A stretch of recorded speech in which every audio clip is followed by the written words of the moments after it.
നമസ്കാരം, ഞാൻ നിയുക്ത പ്രവീൺ. രാജ്യത്തെ വിറപ്പിച്ച പഹൽഗാം ഭീകരാക്രമണത്തിൽ അനുശോചിക്കാനോ ദുഃഖം പ്രകടിപ്പിക്കാനോ അല്ല സുഡാപ്പിക്കൂട്ടങ്ങൾക്ക് താൽപ്പര്യം. കശ്മീരിൽ സുരക്ഷാ വീഴ്ച, ഇത് കേന്ദ്ര സർക്കാരിന്റെ പരാജയമെന്ന് പറഞ്ഞ് ആഘോഷിക്കുകയാണ് സുഡാപ്പികൾ.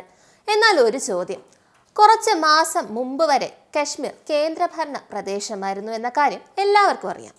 ഇന്ത്യയിലെ എല്ലാവരും ഭയത്തോടെ പോകാൻ മടിച്ച കശ്മീരിൽ കഴിഞ്ഞ ഒരു വർഷം വന്ന ടൂറിസ്റ്റുകളുടെ എണ്ണം 2.5 കോടിയാണ്. അത് നിങ്ങൾ അറിഞ്ഞിരുന്നു? സുഡാപ്പികൾ ഉൾപ്പെടെ കശ്മീർ കാണാൻ വണ്ടിക്കൂലിയും മുടക്കിപ്പോയി. വികസനം കണ്ട് അന്തം വിട്ട് വന്നിട്ട് മോദിയെ തെറിവിളി. എന്തിനാണെന്നല്ലേ?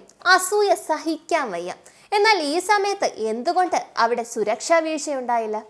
ഇനി അവിടുത്തെ സർക്കാരിന്റെ മുൻകാല ചരിത്രം എല്ലാവർക്കും അറിയാവുന്നതാണെന്ന് വിശ്വസിക്കുന്നു. ഇന്ത്യൻ പതാക പോലും കശ്മീരിൽ ഉയർത്താൻ ഇവർ സമ്മതിക്കാതെ ഇരുന്ന സമയമുണ്ടായിരുന്നു. അവർ തന്നെയാണ് ഇപ്പോഴും അവിടെ ഭരിക്കുന്നത്, അത് മറക്കണ്ട. എന്നാലും പഴയ കേന്ദ്ര സർക്കാരിന് മാത്രം. എന്തുകൊണ്ട് ഒമർ അബ്ദുള്ളക്കെതിരെ ഒരു മാധ്യമങ്ങളും ശബ്ദിക്കുന്നില്ല? ജൂണിലെ തുറന്നു കൊടുക്കാവൂ എന്ന് സുരക്ഷാ സേന സംസ്ഥാന സർക്കാരിന് നിർദ്ദേശം കൊടുത്തിരുന്ന ബൈസരൻ വാലി സുരക്ഷാ സേനയോ കേന്ദ്രത്തെയോ അറിയിക്കാതെ ഏപ്രിൽ 20 ടൂറിസ്റ്റുകൾക്ക് തുറന്നുകൊടുത്തത് കശ്മീരിലെ പ്രാദേശിക ഭരണ നേതൃത്വമാണ്. അപ്പോൾ കുറ്റം പറയേണ്ടത് കേന്ദ്ര സർക്കാരിനെയോ അതോ അവിടെ മുടിച്ചേ അടങ്ങൂ എന്ന് പറഞ്ഞു നിൽക്കുന്ന പ്രാദേശിക ഭരണ നേതൃത്വത്തെയോ? അമിത്ഷാ വിളിച്ച യോഗത്തിൽ ഒമർ അബ്ദുള്ള പമ്മിയിരുന്നത് ചുമ്മാതല്ല. ഇവിടെ ടൂറിസ്റ്റുകൾ വന്ന വിവരം പാക് തീവ്രവാദികളെ അറിയിച്ച് ഹിന്ദു കൂട്ടക്കൊലയ്ക്ക് വഴിയൊരുക്കിയ പ്രദേശവാസികളായ ചെറ്റകൾ ഇനി പുറം ലോകം കാണില്ല. ആർട്ടിക്കിൾ 370 റദ്ദ് ചെയ്യപ്പെട്ടപ്പോൾ ലഷ്കറിൽ നിന്നുണ്ടായ നിരോധിത ഭീകര സംഘടനയാണ് ദ റെസിഡൻസ് ഫ്രണ്ട്. സംഘടനയുടെ തലവൻ ഉമർ മുഖ്തറിനെ അധികം വൈകാതെ തന്നെ ജമ്മു കാശ്മീർ പോലീസ് അരിപ്പയാക്കി. സ്വതന്ത്ര കാശ്മീരാണ് ശേഷിക്കുന്ന കോമാളികളുടെ ആവശ്യം. നടന്നത് തന്നെ. എന്താണ് കശ്മീരിൽ നടന്നത്? കശ്മീർ വിഘടനവാദത്തിന് ഏറ്റവും ആവശ്യമായ ഒരു കാര്യം അത് തന്നെ. എന്താണെന്നല്ലേ? പറയാം. കശ്മീരിന് 370 വകുപ്പ് എടുത്തു കളഞ്ഞതോടെ കിട്ടിയത് എന്താണെന്നറിയാമോ? വികസനം, വമ്പൻ വികസനം. ഒരു തോക്കെടുത്ത് സൈന്യത്തിന്റെ നെഞ്ചത്ത് കയറാൻ പോയി തുള വാങ്ങണോ അതോ ഒരു ടൂറിസ്റ്റിനെ ഗ്രാമം കാണിച്ച് ഒരു 5000 രൂപ ഉണ്ടാക്കണോ എന്നൊരു യുവാവിനോട് ചോദിക്കും. മതം തലയ്ക്ക് പിടിക്കാത്തവനാണെങ്കിൽ ജോലിക്ക് പോകും. എന്ന് വെച്ചാൽ തീവ്രവാദ റിക്രൂട്ട്മെന്റ് കുറഞ്ഞതിന് പിന്നിൽ കശ്മീരിന്റെ വികസനമാണ്. റിപ്പോർട്ടുകൾ പരിശോധിച്ചാൽ നിങ്ങൾക്കത് മനസ്സിലാവും. ഇതിപ്പോൾ ഒറ്റയടിക്ക് ഇവർ നേടാൻ നോക്കുന്ന കാര്യങ്ങൾ പലതാണ്. കശ്മീരിലെ വികസനത്തിന് തടയിടുക, തൊഴിലില്ലായ്മ കൂട്ടുക, അങ്ങനെ ഭീകര സംഘടനകളിലേക്കുള്ള റിക്രൂട്ട്മെന്റ് കൂട്ടുക, ഇന്ത്യക്ക് നേരെ ആക്രമണം പുറപ്പെടുവിച്ച് സുഖിക്കുക, കശ്മീരിലേക്ക് വരുന്ന മറ്റ് ഇന്ത്യൻ സ്റ്റേറ്റുകളിൽ നിന്നുള്ള ആളുകൾക്ക് നേരെ ഭീഷണി. അത് കശ്മീരിന്റെ വിഘടനവാദത്തെ സഹായിക്കും.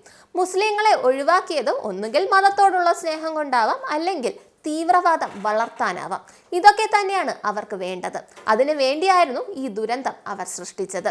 ഇനി എന്തുകൊണ്ട് സൈന്യത്തെ ആക്രമിക്കാതെ നിരപരാധികളായ മനുഷ്യരെ ആക്രമിച്ചു? അങ്ങനെ ചോദിച്ചാൽ ഇതൊന്നും നടക്കാതെ പോകും.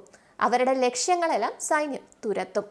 ഒരു മുസ്ലിം സഹോദരൻ പ്രതികരിച്ച് മരിച്ചു എന്ന് കേൾക്കുന്നു. അവൻ ധീരൻ തന്നെയാണ്. പക്ഷേ കശ്മീർ ഒരു മുസ്ലിം കേഡർ സംസ്ഥാനമാണ്. അന്ന് അവിടെ എത്ര പേരുണ്ടായിരുന്നിരിക്കും? എന്തേ ബാക്കിയുള്ളവരാരും എതിർത്തില്ല? അപ്പോൾ അവൻ ധീരനും ബാക്കിയുള്ളവർ കാഴ്ചക്കാരുമായി നിന്നു. വെളുപ്പിച്ച് എത്രയിടം വരെയായി എന്ന് വെച്ചാൽ ഇസ്ലാമിക തീവ്രവാദികളുടെ ആക്രമണത്തിൽ കൊല്ലപ്പെട്ട ആ 28 പേരെ കുറിച്ച് ഇപ്പോൾ ആർക്കും ഒന്നും പറയാനില്ല, കേൾക്കാനില്ല, അറിയാനുമില്ല. പക്ഷേ ആദിൽ മുഹമ്മദ് ഷാ മരണപ്പെട്ടത് മാത്രം നാട്ടുകാർ മിനിറ്റിൽ 10 വട്ടം വെച്ചറിയുന്നുണ്ട്. അല്ലല്ല, വേണ്ടതുപോലെ അവർ നാട്ടുകാരെ അറിയിക്കുന്നുണ്ട്. അതാണ് സുഡാപ്പികൾ. പിന്നെ ഫണ്ടിന് വേണ്ടി സുഡാപ്പികളെ പൊക്കിക്കൊണ്ട് നടക്കുന്ന മാപ്രകളും. കൊല്ലപ്പെട്ട വിനോദസഞ്ചാരികൾ അവർക്കിപ്പോൾ വാർത്തയല്ല, ഭീകരരാണ് വാർത്ത. നന്ദി, നമസ്കാരം. നിങ്ങൾക്കും ആനന്ദ മീഡിയയുടെ പ്രേക്ഷകരിൽ ഒരാളാകണ്ടേ? യൂറോപ്പിലും US-ലും ആഫ്രിക്കയിലും അടക്കം പ്രവാസികൾ ഉള്ളയിടങ്ങളിലൊക്കെ ജനപ്രിയ ചാനലുമായി ആനന്ദ് മീഡിയ ഒപ്പമുണ്ട്. ഏഷ്യാനെറ്റ് ഫ്ലവേഴ്സ് അടക്കം നിങ്ങളുടെ വിരൽത്തുമ്പിലെത്തും. ആദ്യം റോക്കു ബോക്സ് സ്വന്തമാക്കുക. അതിൽ നിന്നും ആനന്ദ് മീഡിയ ആപ്ലിക്കേഷൻ ഡൗൺലോഡ് ചെയ്യുക, ഇൻസ്റ്റാൾ ചെയ്യുക. എന്നിട്ട് 02085866511 എന്ന നമ്പറിൽ ഞങ്ങളുടെ കസ്റ്റമർ കെയറിൽ ബന്ധപ്പെടുക. അല്ലെങ്കിൽ +91 735 660 3747 എന്ന നമ്പറിൽ വാട്സപ്പ് ചെയ്യുക. ആനന്ദ് മീഡിയയുടെ സേവനങ്ങൾ സ്വന്തമാക്കുക. മറ്റു ചാനലുകൾക്കൊപ്പം ആനന്ദ് TVയും എൻജോയ് ചെയ്യുക.